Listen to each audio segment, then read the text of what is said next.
Napoleon Hill wrote about the invisible counselors, a group of minds that guide you toward your destiny.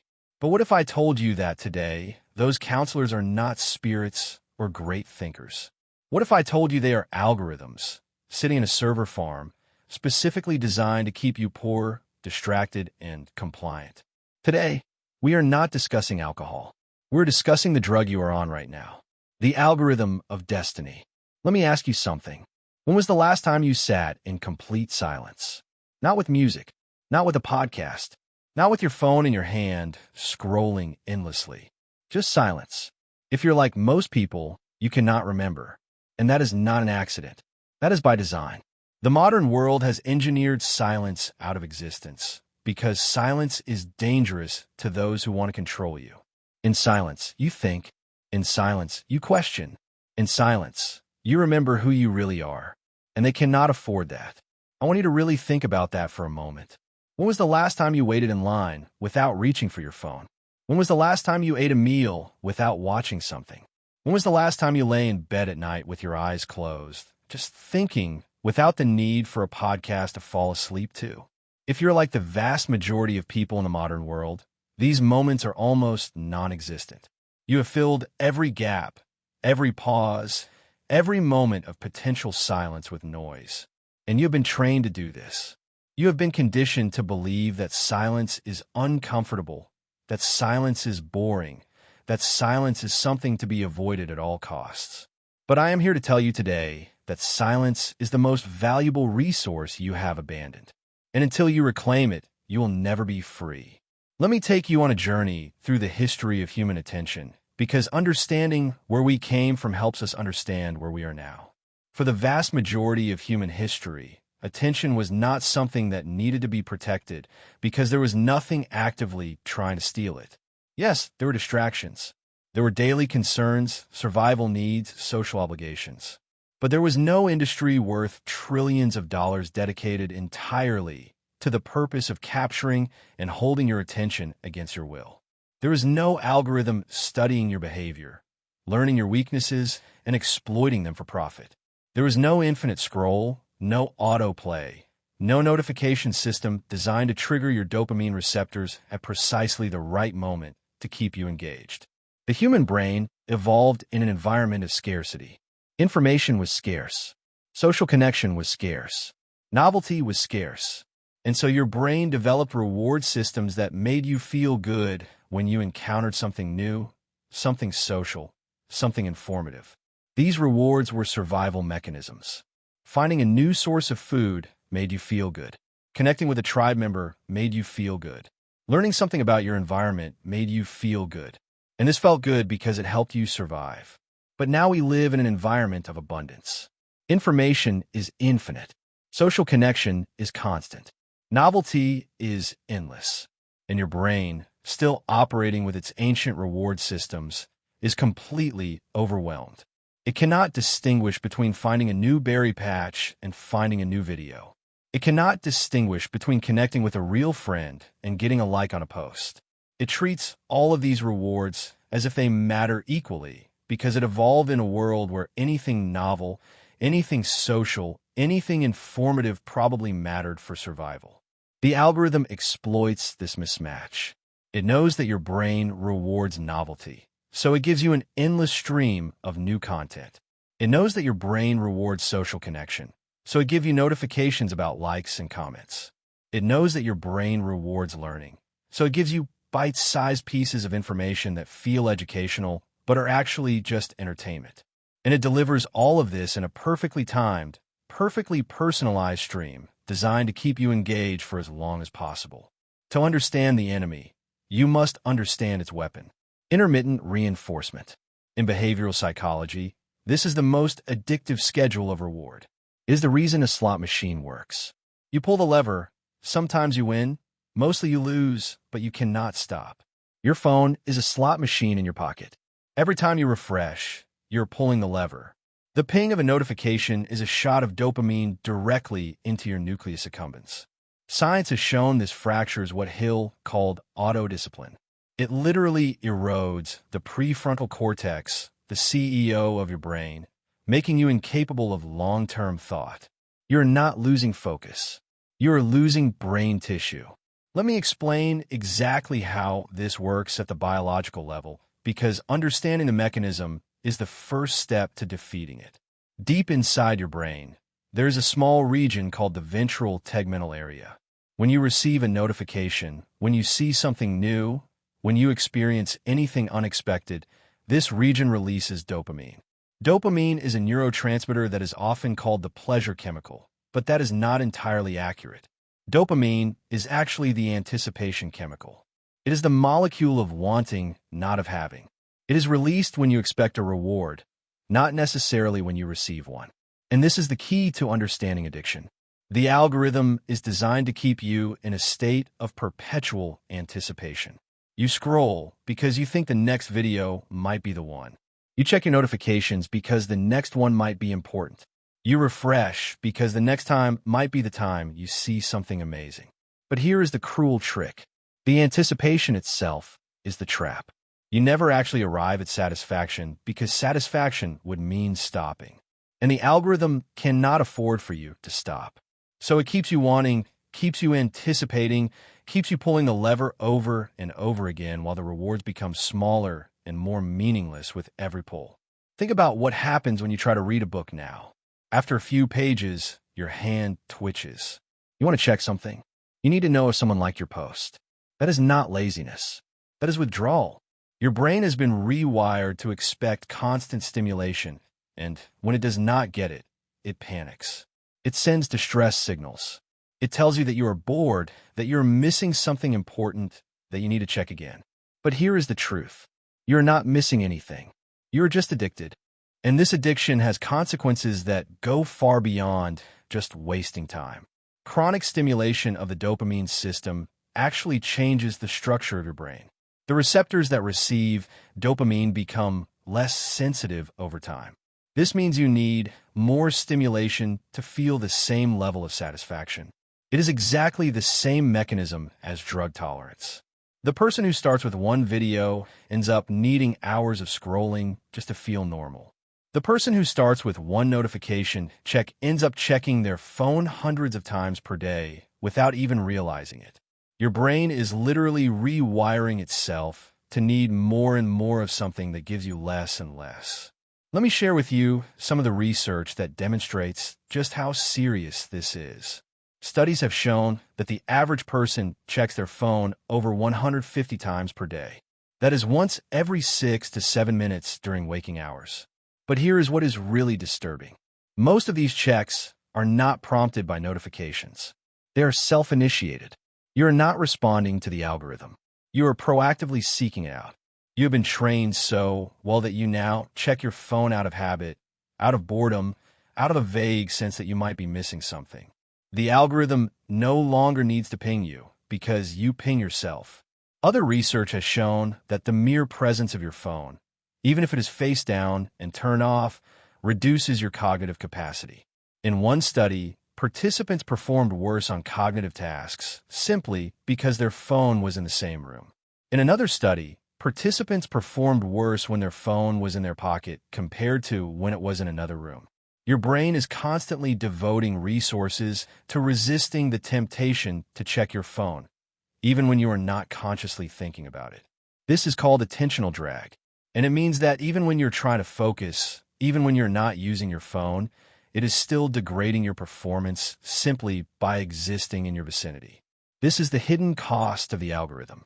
It is not just the hours you spend scrolling.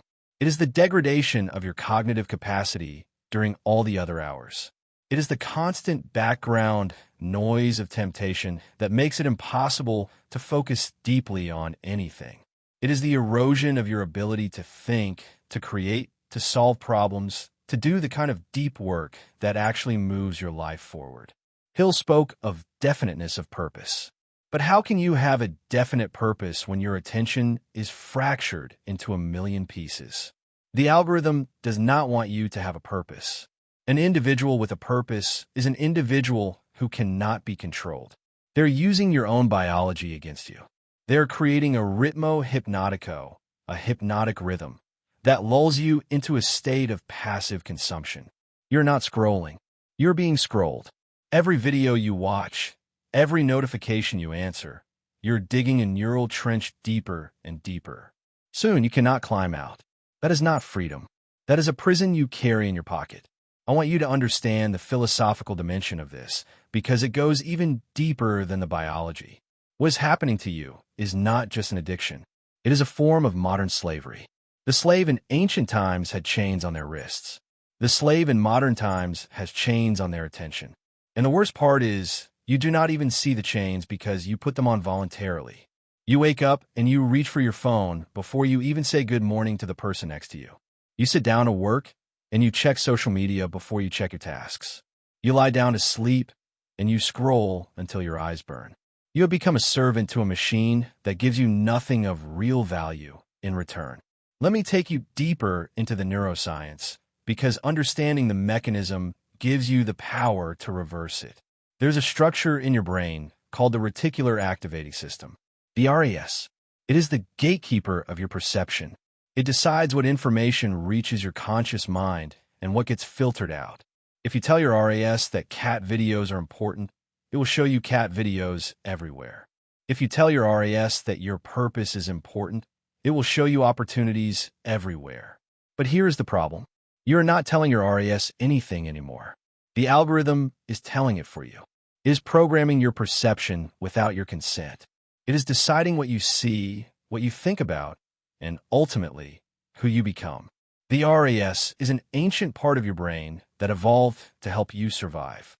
In the savannah, your ancestors needed to filter out the irrelevant information so they could focus on the lion hiding in the grass. Your RAS was the filter that said, ignore the birds, ignore the wind, focus on the movement that might be a predator. Today, you have no lions, but you have an infinite amount of information, and your RAS is still filtering, still deciding what matters. But now, instead of being programmed by survival needs, it is being programmed by algorithms. The algorithm shows you content, you engage with it, and your RAS learns that this type of content matters. Over time, your perception of reality itself is shaped by what the algorithm feeds you. Consider what this means for your worldview. If the algorithm shows you content that makes you angry, your RAS learns that anger is important. It starts noticing things that make you angry everywhere. If the algorithm shows you content that makes you fearful, your RAS learns that fear is important. It starts noticing things that make you fearful everywhere. If the algorithm shows you content that makes you feel inadequate, your RAS learns that inadequacy is important. It starts noticing all the ways you are not good enough. The algorithm is not just showing you content. It is shaping your perception of reality itself. It is creating a filter through which you see the world. And that filter determines what you notice, what you think about, and ultimately what you become. This is not a metaphor. This is neurobiology. The brain changes based on what you feed it. Neuroplasticity means that every time you engage with short-form content, every time you let the algorithm choose your next thought, you're strengthening those neural pathways. You're making it easier to stay distracted and harder to focus. You're literally reshaping your brain to be worse at thinking. And the worst part is, you do not even notice it happening. It is gradual. It is insidious. It is the frog in boiling water, and the water has been heating up for years. The frog does not notice the temperature rising because it happens slowly. By the time the water is hot enough to kill it, it is too late to jump out. This is exactly what is happening to your attention span. It is not that you woke up one day unable to focus. It is that over years, the algorithm has gradually increased the temperature. It has slowly trained your brain to need more stimulation, more novelty, more constant engagement. And now, when you try to focus on something difficult, something that requires sustained attention, you find that you cannot. The water is boiling, and you do not even know how you got there. Let me give you a personal example. I remember a time when I could read for hours without interruption. I would pick up a book and disappear into it for an entire afternoon. The world would fade away, and I would be completely absorbed in the world the author had created. Then, over time, something changed. I started reaching for my phone while reading. Just a quick check. Just a momentary distraction. Then back to the book. But the checks became more frequent. The distractions became harder to resist. Soon, I could barely read a chapter without checking my phone multiple times. The magic was gone. The absorption was gone. I was no longer reading. I was just scanning words while waiting for the next notification. I had to do something about this. I had to reclaim my ability to read, to focus, to think. And that is when I began to study the problem systematically. I read the research. I experimented with different approaches. I talked to others who were struggling with the same issue. And what I discovered is that this problem is not personal. It is not a failure of willpower. It is a systematic attack on human attention waged by some of the most powerful companies in the world. And the only way to fight back is with a systematic defense. Now, let me take you deeper into the philosophy of this.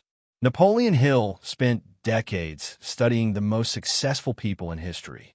And one thing they all had in common was their ability to control their attention. They could focus on one thing for hours, for days, for years if necessary. They understood that attention is the most valuable resource you have. More valuable than money, more valuable than time. Because without attention, time is worthless. You can have all the time in the world, but if you cannot focus it on a single purpose, you will accomplish nothing. Think about the greatest minds in history. Think about Da Vinci working on the Mona Lisa for years, refining every detail, never satisfied, never distracted. Think about Newton developing calculus and the laws of motion in isolation during the plague years, cut off from the world, alone with his thoughts. Think about Tesla visualizing his inventions in such detail that he could run them in his mind for weeks before building a single prototype. These men did not have notifications. They did not have endless content feeds. They had silence. They had boredom. They had hours and hours of uninterrupted time to let their minds wander where they wanted to go. And out of that silence came the greatest ideas in human history. Consider the case of Nikola Tesla. He reported that his best ideas came to him during long walks, alone, with no distractions. He would walk for hours, letting his mind wander. And in that wandering, he would visualize his inventions in complete detail. He could mentally test them, refine them, perfect them, all without touching a single tool. This kind of deep mental work is only possible when the mind is free from constant interruption. It requires sustained attention over long periods. It requires the kind of focus that is becoming increasingly rare in the modern world. Or consider Albert Einstein. He developed the theory of relativity through thought experiments conducted in his imagination. He would imagine himself riding on a beam of light or falling in an elevator, and he would follow these mental scenarios wherever they led. This required enormous sustained attention. It required the ability to hold complex ideas in mind and manipulate them over long periods. Einstein was famous for his ability to focus intensely on a single problem for hours or even days at a time. This is the kind of thinking that changes the world. And it is exactly the kind of thinking that the algorithm is destroying. The algorithm understands this too. That is why it fights so hard for your attention.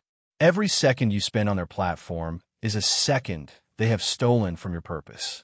Every view is a vote for their reality over yours. And they've made it so easy to give in.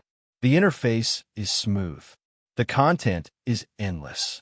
There's always something new, always something slightly more interesting than what you were doing before. It is designed to keep you in a state of perpetual distraction, never quite committing to anything, never quite achieving anything. Just scrolling, just consuming, just existing as a product to be sold to advertisers. Let me be very specific about what is happening to you economically because this is important. You're not the customer of these platforms. You're the product. Your attention is what they sell to advertisers. Every minute you spend on their platform, they're making money by showing you ads. Your focus, your time, your mental energy is being converted into revenue for someone else. And they have structured the entire experience to maximize that conversion. The infinite scroll, the autoplay, the notifications, the personalized recommendations, all of it is designed with one goal in mind. Keep you there as long as possible. Extract as much attention as possible. Sell it for as much money as possible. The business model is simple and brutal. Attention is harvested and sold. The more attention they harvest, the more money they make. And they have no incentive to limit that harvest. They have no incentive to care about your well-being, your productivity, your happiness, your purpose. Their only incentive is to keep you engaged. And if keeping you engaged means making you anxious, depressed, distracted, and unfulfilled, they will do it without hesitation. Not because they are evil, but because that is what the business model demands. Think about the implications of this. You're working for free for these companies. You're spending your time generating content, generating engagement, generating data that they can sell. And in return, they give you entertainment that leaves you empty. It is the worst deal in human history. You're giving away your most valuable resource and getting almost nothing in return. But here's the part that most people do not understand. When you sell something, you no longer have it. If you sell your time is gone. If you sell your attention is gone. And you are selling your attention for pennies. You are trading hours of your life for content that you will forget within minutes. You are giving away your most valuable resource in exchange for empty entertainment. And at the end of the day, the platform is richer and you are poorer. Not just financially poorer, but mentally poorer, spiritually poorer, existentially poorer. You have less time, less focus, less energy to devote to the things that actually matter. Let me ask you something. What could you accomplish if you had those hours back? What could you build? What could you learn? What relationships could you deepen? What purpose could you pursue? The average person spends over 2 hours per day on social media. That is over 700 hours per year. That is 30 full days of continuous time. One entire month out of every year spent scrolling. Imagine what you could do with an extra month every year. You could learn a new language. You could start a business. You could write a book. You could get in the best shape of your life. You could deepen your relationships with the people who matter most. You could pursue your purpose with intensity that would transform your life. But instead, you scroll. Not because you choose to, but because you've been trained to. Because the algorithm has hijacked your attention and will not let go. But here's the good news. You can fight back.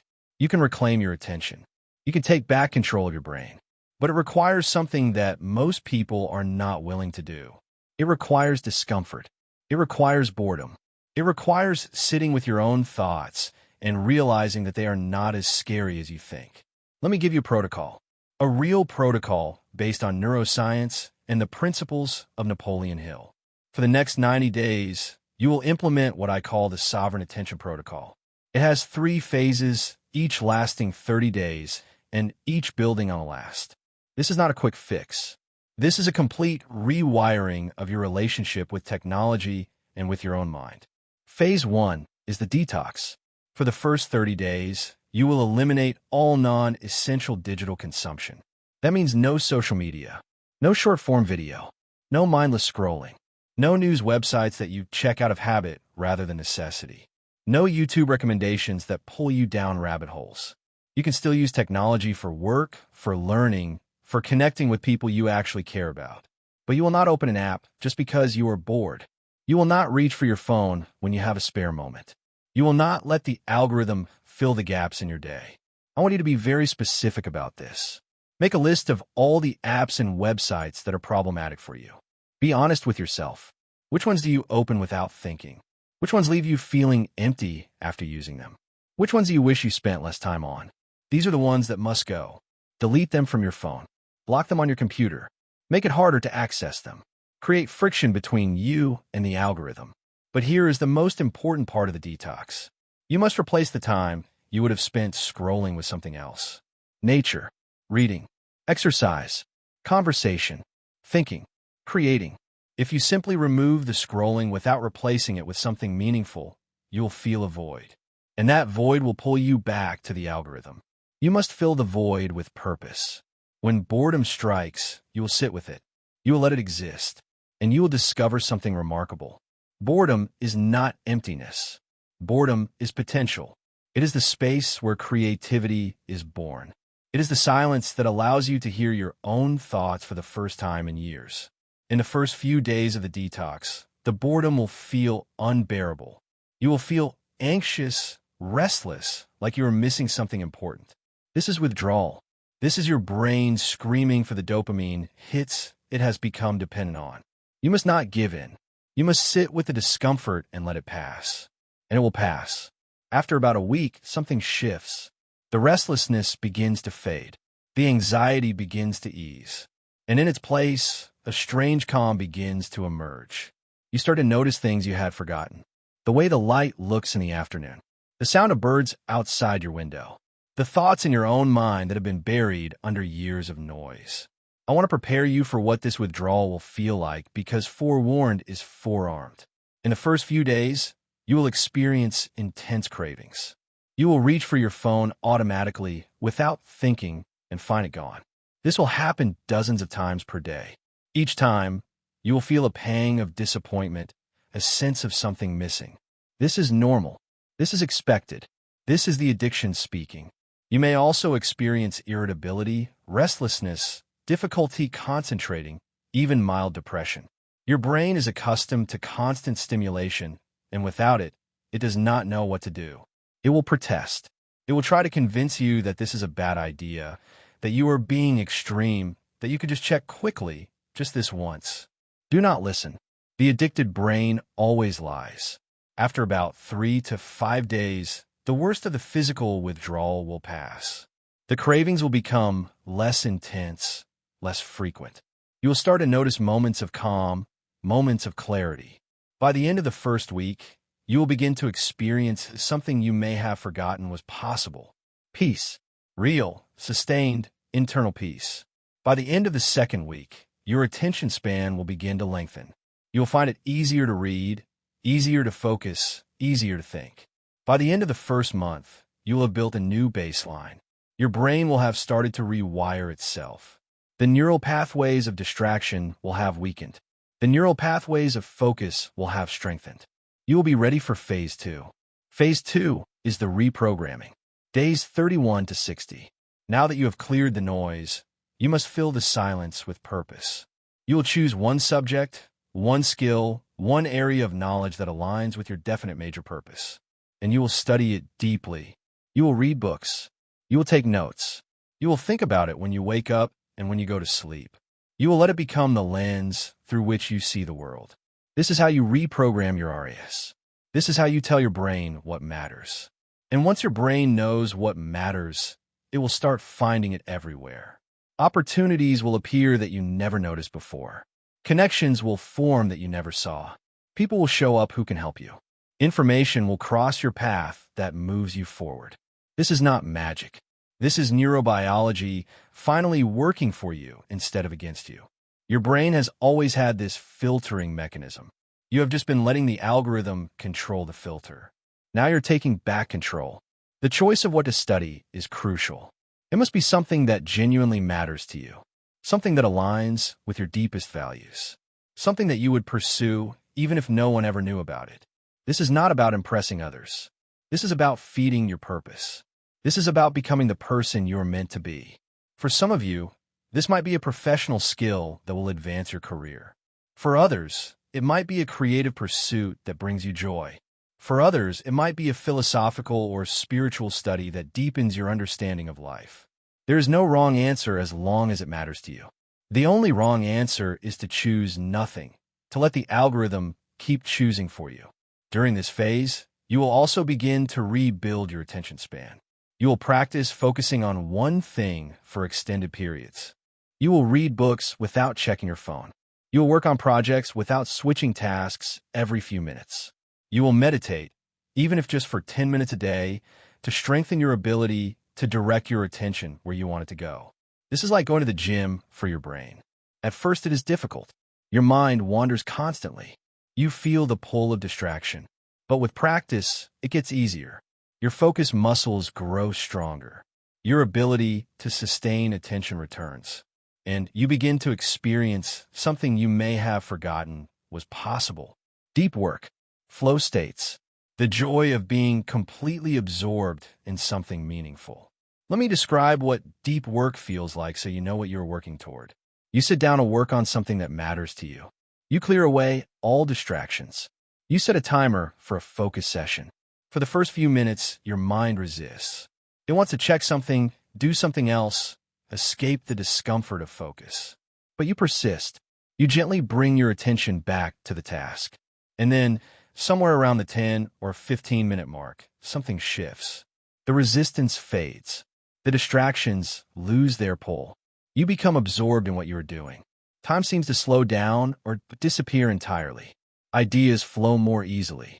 Problems become solvable. You enter a state of effortless concentration where the work itself becomes rewarding. This is flow. This is deep work.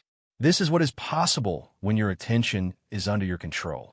Flow states are not just enjoyable. They are productive.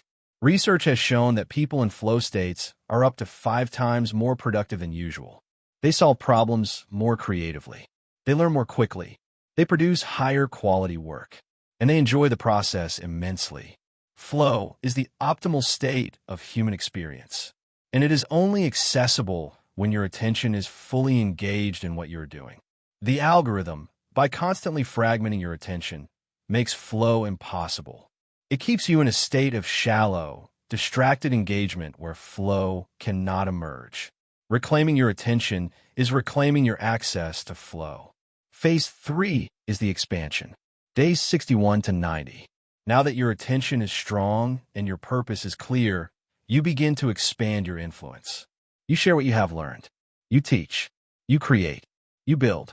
This is the phase where you move from consumption to creation, from passive to active, from being used by the algorithm to using the algorithm for your own purposes. Because make no mistake, technology is not evil.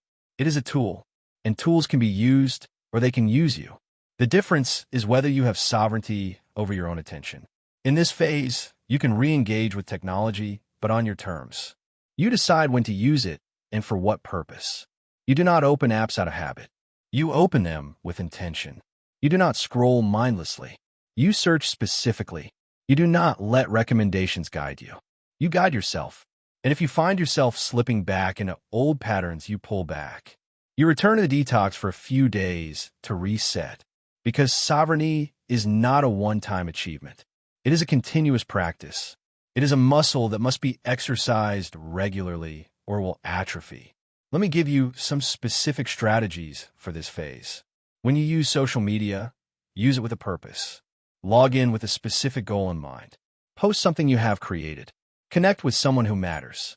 Learn something specific. Then log out. Do not scroll. Do not let the feed pull you in. When you watch videos, watch with intention. Choose content that serves your purpose. Watch it fully, without distraction.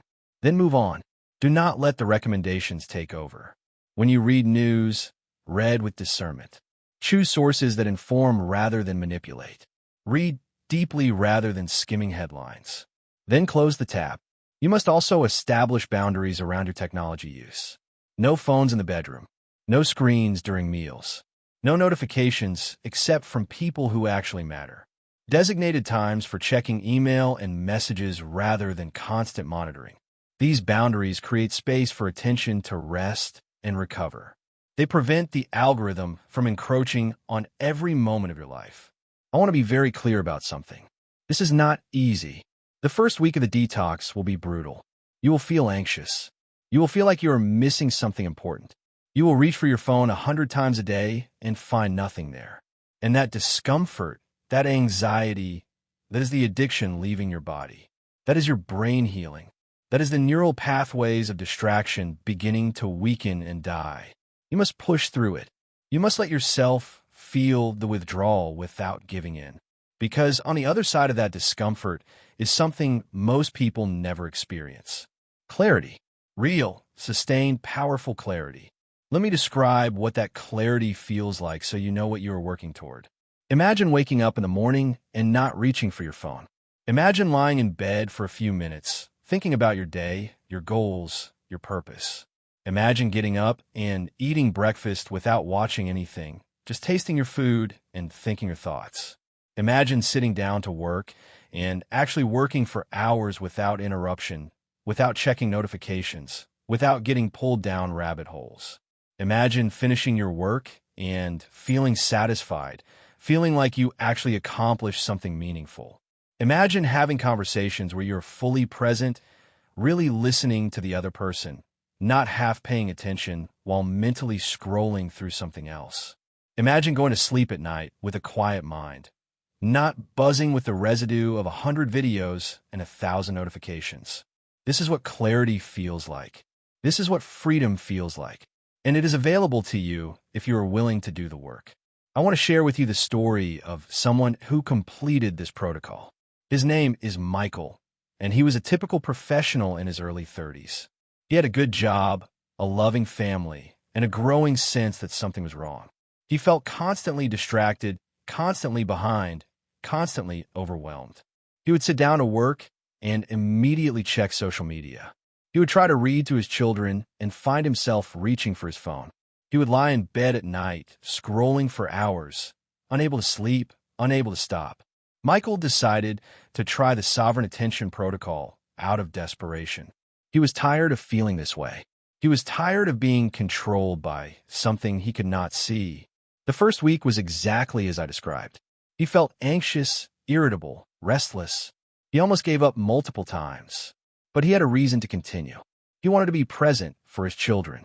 He wanted to accomplish something meaningful with his life. He wanted to feel in control again. By the end of the second week, something shifted. He started to notice things he had been missing.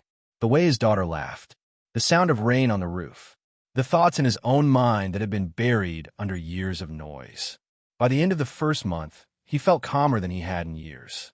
By the end of the reprogramming phase, he had started a project he had been putting off for years, a business idea that he had never had the focus to pursue. By the end of the expansion phase, he had launched that business and was already seeing traction. His relationships had deepened. His productivity had skyrocketed. His sense of purpose had clarified. Michael is not special. He is not unusually disciplined or talented. He simply made a choice and stuck with it. He endured temporary discomfort for permanent gain. And the same choice is available to you. Think about the greatest minds in history again. Think about Marcus Aurelius writing his meditations in military camps, surrounded by chaos but maintaining inner stillness. Think about Einstein developing the theory of relativity through thought experiments conducted in his imagination over years. Think about Beethoven composing symphonies after going deaf, cut off from external sound, but connected to internal music. These minds did not have the constant distraction we have normalized. They had silence. They had space. They had the opportunity to think deeply and continuously about the things that mattered to them. And out of that deep thinking came contributions that changed the world. Now look at what we have become. We cannot sit through a movie without checking our phones. We cannot have a conversation without glancing at notifications. We cannot read a book without feeling the pull of the algorithm. We are drowning in distraction and calling it connection. We are surrounded by noise and calling it information. But information without attention is just noise. And noise cannot build anything. Noise cannot create anything. Noise can only destroy the silence that makes creation possible. There is a reason why every wisdom tradition in history has emphasized the importance of silence. The monks knew it. The philosophers knew it.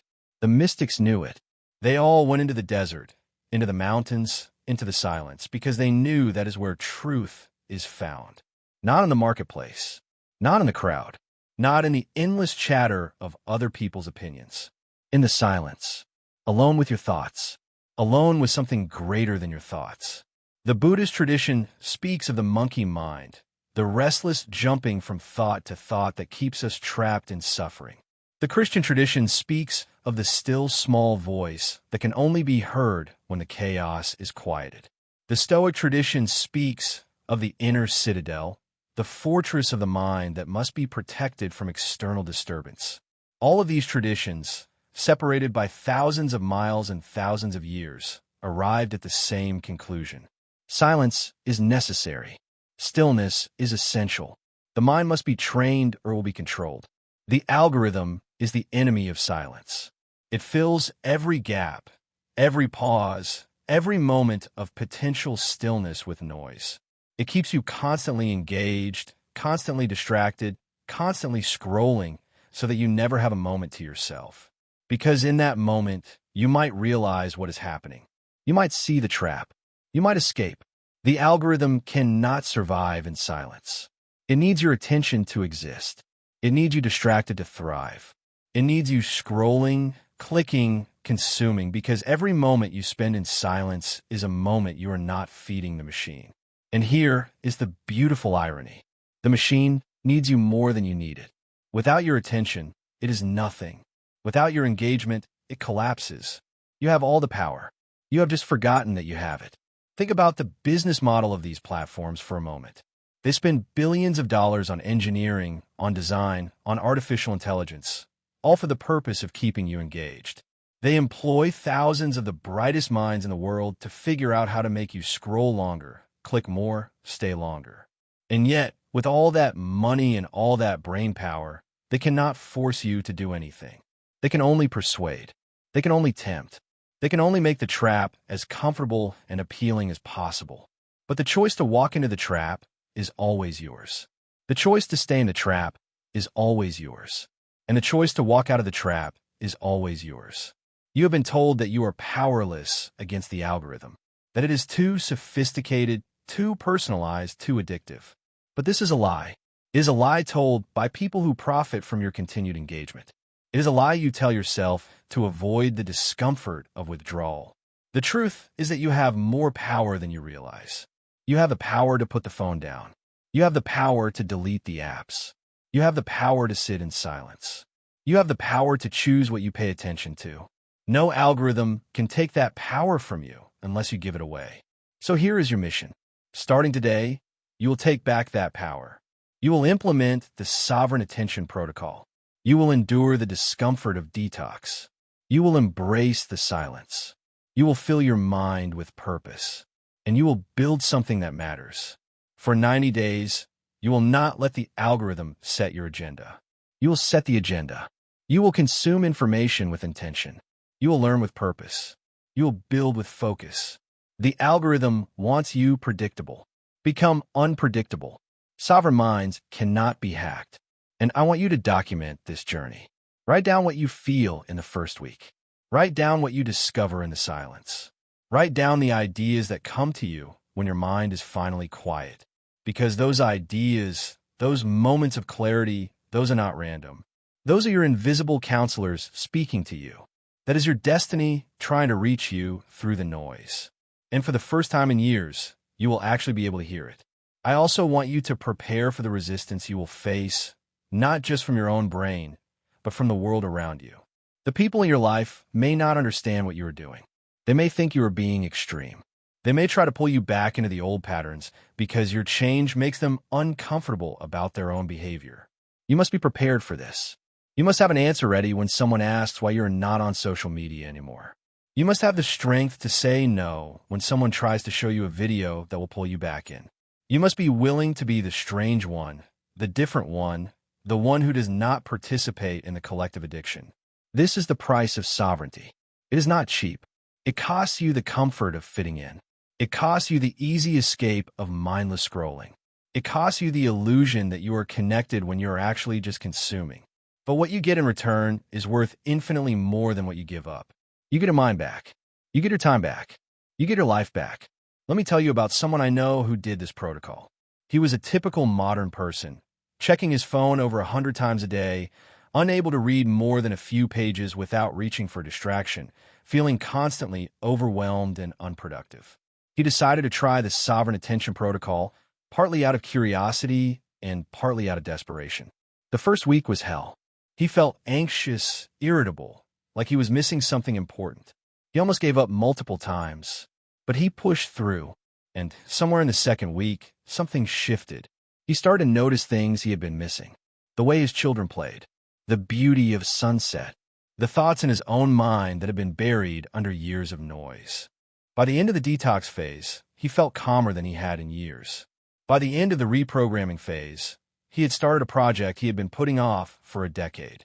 By the end of the expansion phase, he had built something that was generating real income and real meaning in his life. He did not need the algorithm anymore. He had become the creator instead of the consumer. He had become the one who shapes reality instead of the one who is shaped by it. This is available to you. It is available to anyone willing to endure the temporary discomfort of withdrawal for the permanent gain of sovereignty. The question is not whether you can do it. The question is whether you want it badly enough.